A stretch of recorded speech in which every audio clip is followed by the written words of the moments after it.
सभी का हमारे एग्जाम तक के चैनल में एक बार फिर से स्वागत है। तो आज हम पढ़ेंगे ज्योग्राफी और ज्योग्राफी में हम आज पढ़ेंगे भारत की स्थिति, उसका क्षेत्रफल और उससे जो टच करने वाले देश कितने हैं और भी कई बारे में जानेंगे। तो भारत की स्थिति क्या है? भारत की स्थिति है उत्तरी गोलार्ध व पूर्वी गोलार्ध के मध्य में। उत्तरी गोलार्ध व पूर्वी गोलार्ध के मध्य में कैसे है? जैसे यहाँ हमारा उत्तर है और यहाँ क्या है? पूर्व। तो हमारा भारत कहाँ पर है? यहाँ पर। तो ये किसके बीच में होगा? उत्तरी और ये उत्तर है और ये पूर्व है, तो उत्तरी गोलार्ध है पूर्वी गोलार्ध के मध्य में होगा। 8 डिग्री 4 से 37 डिग्री 6 उत्तरी अक्षांश है व 68 डिग्री 7 से 97 डिग्री 25 पूर्वी देशांतर है। तो उत्तरी अक्षांश व देशांतर जो लेटी हुई लाइनें होती है उन्हें क्या कहा जाता है? अक्षांश रेखा कहा जाता है। जैसे ये ऐसी लाइनें होती है इसमें उन्हें अक्षांश रेखा कहा जाता है और जो खड़ी लाइन होती है ऊर्ध्वाधर होती है उन्हें क्या कहा जाता है? देशांतर रेखा। तो ये उत्तरी 8 डिग्री 4 से 37 डिग्री 6 हो जाएगा उत्तरी अक्षांश, वैसे 68 डिग्री 7 से 97 डिग्री 25 पूरी देशांतर हो जाएगा। भारत के प्रदेश कितने हैं? 28 राज्य हैं वे 8 केंद्र शासित प्रदेश हैं। पहले 29 थे लेकिन एक जम्मू कश्मीर को 5 अगस्त 2019 को जम्मू कश्मीर पुनर्गठन अधिनियम संसद द्वारा किया गया था और 31 अक्टूबर 2019 को प्रभावी रूप से इसे केंद्र शासित प्रदेश घोषित कर दिया। तो अब कितने? 28 राज्य हैं और 8 केंद्र शासित प्रदेश थे। पहले 7 थे अब 8 हैं। भारत की मुख्य भूमिका दक्षिणी छोर कहाँ पर है? कुमारी अंतरिक्ष तमिलनाडु में। और भारत का दक्षिणी छोर इंदिरा पॉइंट कहाँ पर है? अंडमान निकोबार में। अंडमान निकोबार कहाँ पर है? ये जैसे भारत है यहाँ पर, भारत है यहाँ पर क्या? बे ऑफ बंगाल की खाड़ी है। तो बंगाल का यहाँ अंडमान, बंगाल की खाड़ी में अंडमान निकोबार है और अरब सागर में क्या है? लक्षद्वीप है। अंडमान निकोबार में ये है इंदिरा पॉइंट। तो ये हमारा भारत का दक्षिणी छोर है। और आगे क्या है? भारत के पड़ोसी देशों की संख्या। भारत के पड़ोसी देशों की संख्या कितनी है? 8 है। और 8 कौन कौन से हैं? श्रीलंका है, पाकिस्तान है, अफगानिस्तान है, नेपाल है, भूटान है, बांग्लादेश है और म्यांमार है। ये 8 देश हमारे भारत को टच करते हैं। 7 सिस्टर के नाम से कौन कौन से राज्य जाने जाते हैं? तो जो भी पूर्वोत्तर के राज्य है ना 7, वो एक और है ना सभी भारत के, वो जाने जाते हैं 7 सिस्टर्स के नाम से। तो वो कौन कौन से? अरुणाचल प्रदेश है, असम है, नागालैंड है, मेघालय है, मणिपुर है और त्रिपुरा है।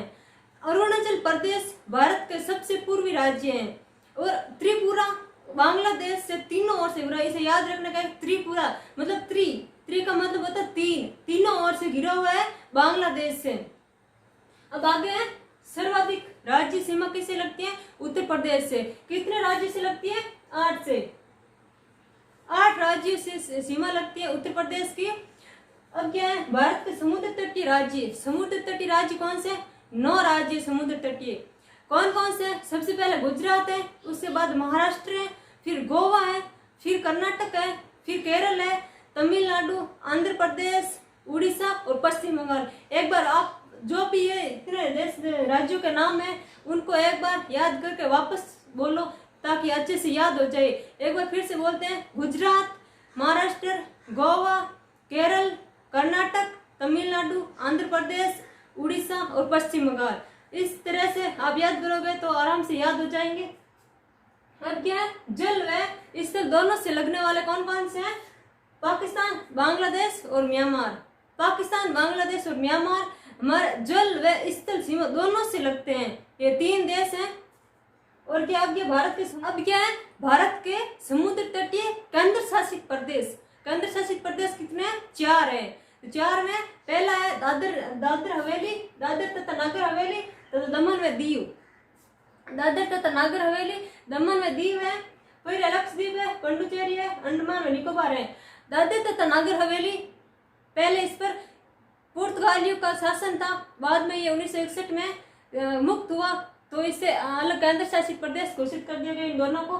और लक्षद्वीप कहाँ पर है? अरब सागर में। पुडुचेरी एक ऐसा केंद्र शासित प्रदेश है 2 राज्यों में है। 2 राज्य कौन कौन से हैं? अब इसका एक भाग तो केरल में और एक भाग कहाँ पर है? तमिलनाडु में। और फिर क्या? अंडमान व निकोबार। अंडमान व निकोबार केंद्र शासित प्रदेश कहाँ है? बंगाल की खाड़ी में, बे ऑफ बंगाल में अंडमान व निकोबार द्वीप समूह। और 5 राज्य ऐसे हैं जिनकी न तो जल से सीमा लगती है न कोई दूसरे देश से सीमा लगती है, किसी से नहीं लगती है। वो कौन कौन से हैं? एक तो हरियाणा है, एक मध्य प्रदेश है, छत्तीसगढ़ है, झारखंड है और तेलंगाना है।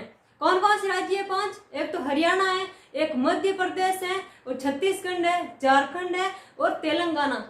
आप ऐसे तो हर एक को दो दो बार बोलकर याद करोगे तो आराम से याद हो जाएगा। भारतीय उपमहाद्वीप, भारतीय उपमहाद्वीप किस विशाल भूखंड का भाग था?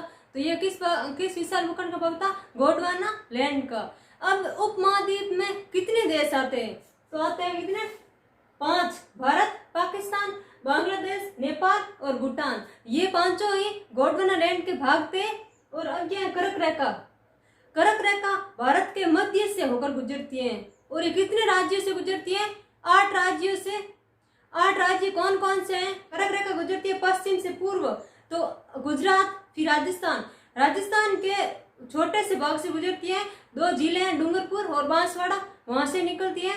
तो राजस्थान, गुजरात, राजस्थान, मध्य प्रदेश, छत्तीसगढ़, झारखंड, पश्चिम बंगाल, त्रिपुरा और मिजोरम, ये 8 राज्य हैं। इनको वापस रिपीट करके याद करो, आसानी से याद हो जाएगा। एक बार फिर से बोलते हैं, कर्क रेखा भारत के पश्चिम से पूर्व की ओर जाती है। तो पश्चिम में, सबसे पश्चिम में कौन सा राज्य है? गुजरात, गुजरात के बाद में आएगा राजस्थान, राजस्थान के बाद में मध्य प्रदेश, मध्य प्रदेश के बाद में छत्तीसगढ़, जो मध्य प्रदेश से अलग हुआ था छत्तीसगढ़, बाद में झारखंड, बाद में पश्चिम बंगाल, फिर त्रिपुरा और मिजोरम, ये 8 राज्य हैं। और फिर क्या है? इस कर्क रेखा के निकटतम राजधानी कौन सी है? अगरतला, अगरतला। अब है नेपाल, तो नेपाल, नेपाल की सीमा कौन कौन से राज्यों से लगती है? तो वो है 5 राज्य हैं। कौन कौन से राज्य हैं? तो उत्तर प्रदेश है, उत्तराखंड है, बिहार है, पश्चिम बंगाल है और सिक्किम है। 5 राज्य हैं। ये सिक्किम पहले देश था, फिर इससे राज्य बना दिया गया। ये हम भारत और पाक का विभाजन पढ़ेंगे तो इसको अच्छे से पढ़ेंगे। अब क्या है? पाकिस्तान, पाकिस्तान की सीमा कितने से लगती है?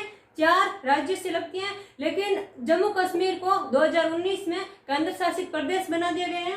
और कौन, तो राज्य कितने हो जाएंगे? 3 राज्यों से लगती है और एक केंद्र शासित प्रदेश हो गया। तो गुजरात है, राजस्थान है, पंजाब है और जम्मू कश्मीर है, जो अभी एक केंद्र शासित प्रदेश हो गया। और अफगानिस्तान, अफगानिस्तान एक ऐसा देश है जिसकी सीमा केवल एक केंद्र शासित प्रदेश से लगती है। लद्दाख केंद्र शासित प्रदेश है जो जम्मू कश्मीर में है। भूटान, भूटान की कितने से लगती है? 4 से लगती है। वो कौन कौन से राज्य हैं? सिक्किम है, पश्चिम बंगाल है, असम है और अरुणाचल प्रदेश है। तो 4 राज्य हैं जो भूटान से लगते हैं। नेपाल से 5 राज्य से लगती है। पाकिस्तान की भी 3 राज्य हैं लेकिन एक केंद्र शासित प्रदेश है। और अफगानिस्तान की एक केंद्र शासित प्रदेश से लग रही है, उसका नाम है लद्दाख। और भूटान की 4 राज्यों से लगती है। और बांग्लादेश की 5 राज्यों से लगती है। वो 5 राज्य कौन कौन से हैं? पश्चिम बंगाल है, असम है, मेघालय है, त्रिपुरा और मिजोरम। त्रिपुरा बांग्लादेश के तीनों ओर से घिरा हुआ है। त्रिपुरा के तीनों ओर से बांग्लादेश घिरा हुआ है। इसे हम याद रखेंगे, से याद रखेंगे। त्रि का मतलब 3 होता है, तीनों ओर से बांग्लादेश से घिरा हुआ है त्रिपुरा। फिर से देखते हैं कि उपमहाद्वीप, भारतीय उपमहाद्वीप किसका है? विशाल भूखंड किसका है? गोंडवाना लैंड का। और उपमहाद्वीप में कितने देश हैं? 5 देश हैं। उनका नाम क्या है? भारत है, पाकिस्तान है, बांग्लादेश है, नेपाल और भूटान। ये 5 देश हैं जो भारतीय उपमहाद्वीप में शामिल हैं। अब कर्क रेखा, ये मध्य से होकर गुजरती है। और राज्य कितने? 8 हैं। आपको 8 राज्यों का नाम याद रखना है। क्या क्या? गुजरात है, राजस्थान है, मध्य प्रदेश है, छत्तीसगढ़ है, झारखंड है, पश्चिम बंगाल है, त्रिपुरा और मिजोरम। और ये अगरतला असम की राजधानी, त्रिपुरा की राजधानी है, जो त्रिपुरा की राजधानी है। कर्क रेखा के सबसे निकटतम है ये। और नेपाल को 5 राज्य टच करते हैं, उनके नाम याद रख लेना। और पाकिस्तान को 4 राज्य टच करते हैं जिसमें से 3 राज्य हैं और एक केंद्र शासित प्रदेश है। जम्मू कश्मीर को केंद्र शासित प्रदेश बना दिया गया है। अफगानिस्तान एक केंद्र शासित प्रदेश लद्दाख से टच करता है। फिर है भूटान कितने से करता है? 4 राज्यों से करता है। और फिर है बांग्लादेश कितने से करता है? 5 राज्यों से करता है। अब हम पढ़ेंगे सीमा रेखाएं। तो सीमा रेखाओं में रेड क्लिफ रेखा किसके मध्य में? भारत और पाकिस्तान के मध्य में रेड क्लिफ रेखा है। भारत और पाकिस्तान को विभाजित करती है। अब ये क्या है? रेड क्लिफ आयोग द्वारा 1947 में निर्धारित की गई थी। ये हमारा देश आजाद हुआ था 1947 में। तब भारत और पाकिस्तान को 2 अलग अलग देश बने थे। तब ब्रिटेन से सर सिरिल रेडक्लिफ भारत आए और उन्होंने भारत और पाकिस्तान के बीच में जितने भी पुलिस स्टेशन थे उन पर उन्होंने टिक लगाया और रेखा खींच दी, और एक रेखा खींची और उससे ही नाम दिया गया रेड क्लिफ रेखा। ये रेड क्लिफ रेखा सर सिरिल रेड क्लिफ के नाम पर ही रखी गई है, क्योंकि ये रेखा उन्होंने ही खींची थी। अब है मैकमोहन रेखा। मैकमोहन रेखा किसके मध्य में? भारत व चीन के मध्य में मैकमोहन रेखा है, और ये मैकमोहन रेखा 1914 में शिमला सम्मेलन में निर्धारित की गई। अब ये शिमला सम्मेलन क्या है? तो ये हुआ था 1913 और 1914 में हुआ था। किन किन देशों के बीच में हुआ था? चीन, तिब्बत और ब्रिटेन के मध्य हुआ था।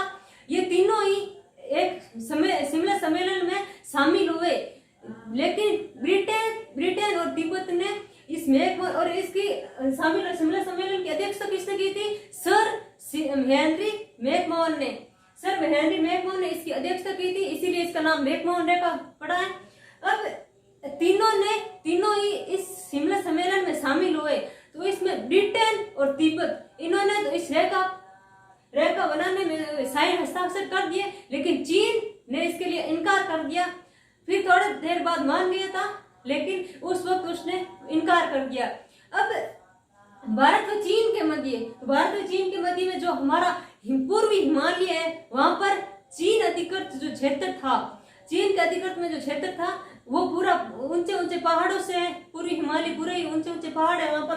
तो वहां पर शिमला सम्मेलन में भारत व चीन के मध्य मैकमोहन रेखा खींची, इसी की अध्यक्षता भी सर हेनरी मैकमोहन ने की थी, और इसके बीच में रेखा खींची गई। लेकिन चीन इस रेखा को आज तक भी नहीं मानता है। चीन एक ऐसा देश है जो आज तक भी ये चाहता है कि एक बार औपनिवेशिक काल फिर आए और उसकी सभी देशों से पूरी दुनिया पर उसकी ही बादशाह कायम हो जाए।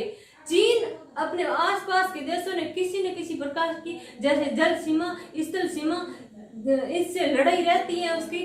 तो अब है डूरंड रेखा। ये किन किन के मध्य में? ये पाकिस्तान व अफगानिस्तान के मध्य है। अब क्या हिंदुकुश पर्वत को निर्धारित मान रखा गया? हिंदुकुश पर्वत भारत व पाकिस्तान व अफगानिस्तान के मध्य एक उसको विभाजित करने के लिए लंबा पर्वत क्षेत्र है, उसी को आधार मानकर ये रेखा खींची गई थी। और रेखा खींची किसने? तो मोर्टिमर डूरंड द्वारा 1893 में खींची गई थी। 1893 में भारत और पाक विभाजित नहीं थे, वो पूरा भारत ही था, तो वो 1893 में पहले ही खींच दी गई थी। उस वक्त भारत और अफगानिस्तान के बीच में थी, लेकिन अब भारत और पाकिस्तान अलग अलग देश बन गए हैं, तो पाकिस्तान व अफगानिस्तान के बीच में हो गई।